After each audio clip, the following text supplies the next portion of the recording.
Ndabasuhuje ikaze nanone kuri uyu muyoboro.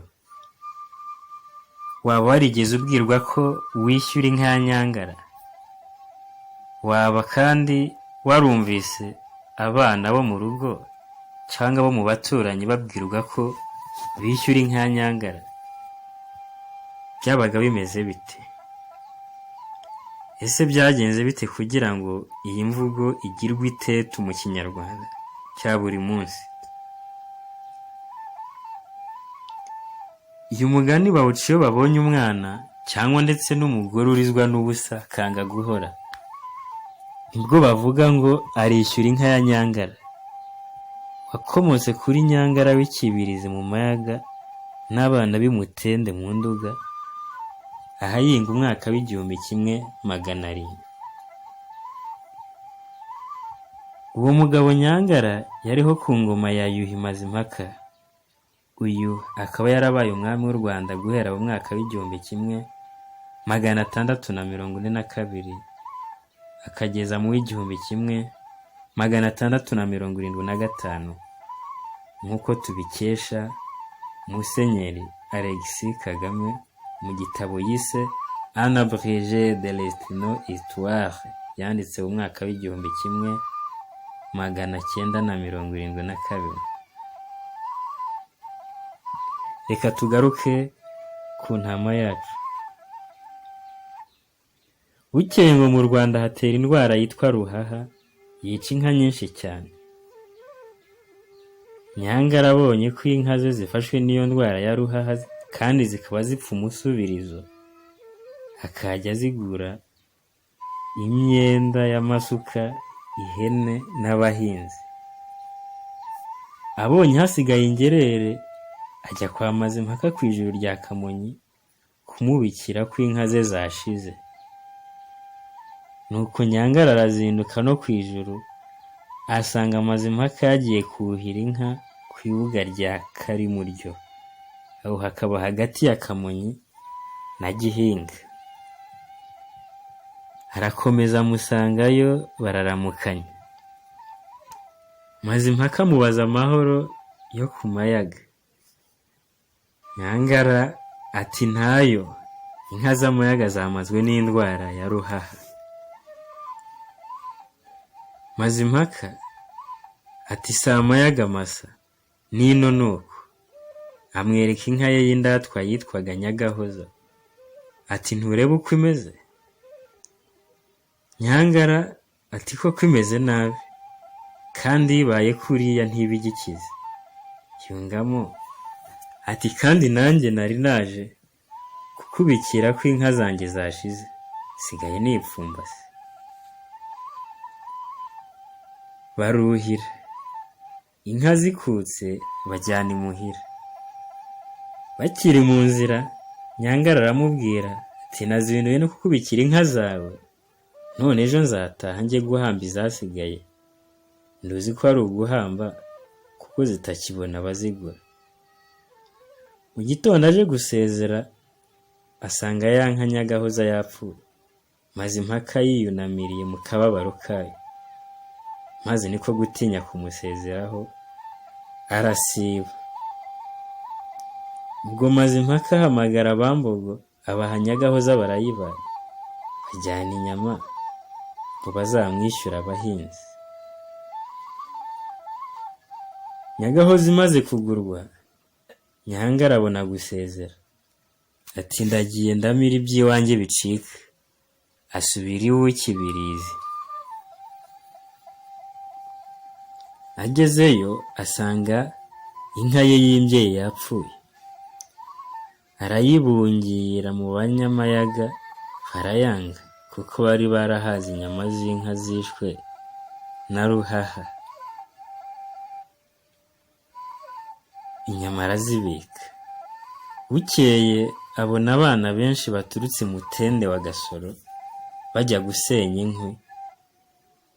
Ababaza iwabo, abana nabo bati iwacu ni Mutende wa Gasoro. Nyangara ati uwabaguriza inyama mukazamuhingira mwabyemera? ngo kwari ukubashwa kugira ngo azabone urwenzo rwo kwishyuza ababyeyi babo mu mwanya wabo, dore ko ngo umwana arya inkware nyina akannya moya. Abana barishima bati jya kuziduha. Nyangara arabajyana arazibagabagabanya, arabahambirira barataha.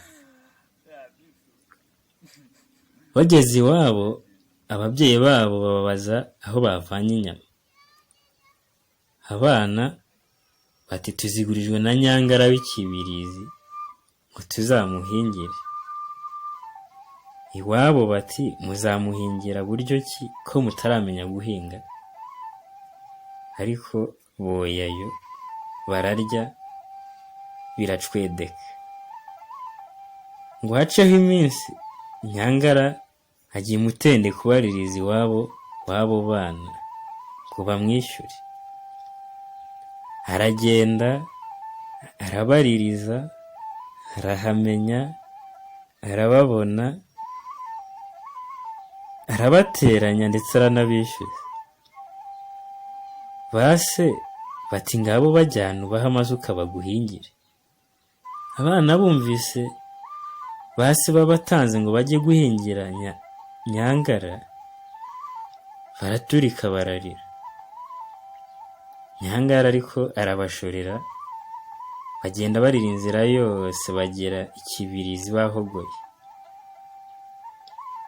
Bamaze kugerayo abapfasoni n'ababyeyi babaza Nyangara bati aba bana babajije iki? Undi ati nabavanye iwabo ngo baze kunyishyura inka yanjye bariye. Baza barira inzira yose.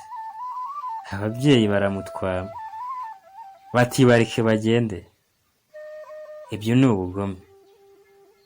Bati amarira yabo arakwishyuye. Nyangara arabareka barataha, ariko bagenda bakirira. Biba bityo inkomoko y'iyo bumvise umwana urizwa n'ubusa agahogora, bati arishyura inka ya Nyangara. Ndetse n'abagore babibagerekaho, kuko ubwo Nyangara yajyanaga abana barira, ba nyina nabo bariza yo kwarika kubw'agahinda k'urubyaro rwabo. Hagati aho ariko ya nka yamaze impaka nayo abambogo bariye bakomeza kuyishyura. Bakajya bayishyura bamuhingira kw'ijuru rya Kamonyi.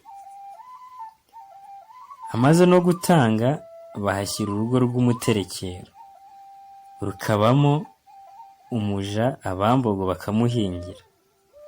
Byagejeje mu mwaka w'1927 gusa bigarukiraho.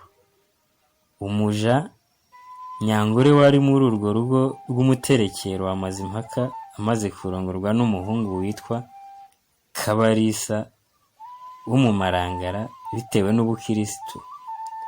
Ni naho urugo rwo kw'ijuru rwagarukiye. Abambogo bareka kwishyura Nyagahoza, ariko nabyo biracyibukwa. Iyo babonye umuntu ukoreshwa gahato kataretsa cyangwa se kadashira, baravuga ngo arishyura Nyagahoza, naho abana bo bakishyura inka ya Nyangara kugeza ku mpera y'isi. Kwishyura inka ya Nyangara bivuga kurizwa n'ubusa kw'abana. Nanone bivuga kwishyurira agahato. Ngayo rero nguko ngiyi inkomoko y'umugani arishyura inka ya Nyangara dusanzwe dukoresha mu Kinyarwanda cya buri munsi, cyane cyane ku mwana urizwa n'ubusa agahogora akanga guhora. Ndabashimiye, ndabasuhuje, ikaze nanone kuri uyu muyoboro.